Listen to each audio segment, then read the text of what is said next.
สวัสดีครับผมเนมพี่จูนอนห่มผ้าแมวน่ารักมากเลยไม่เคยขูดไม่เคยขู่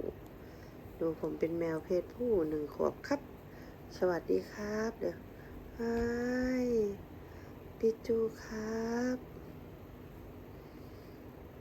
จูเลิฟดีแมนกูดแมนจูกุยอามุยมุยจูเลิฟดีแมนกูดบอยสวัสดีครับพี่จูนอนห่มผ้าเลยพี่จูนอนห่มผ้าพี่จูหนาวพี่จูชอบห่มผ้าแบบนี้เลยก็น่ารักจุงบุยน่ารักจุงบุยดูตามันนี่ค่ะหูสีส้มหางสีส้มตาสีฟ้า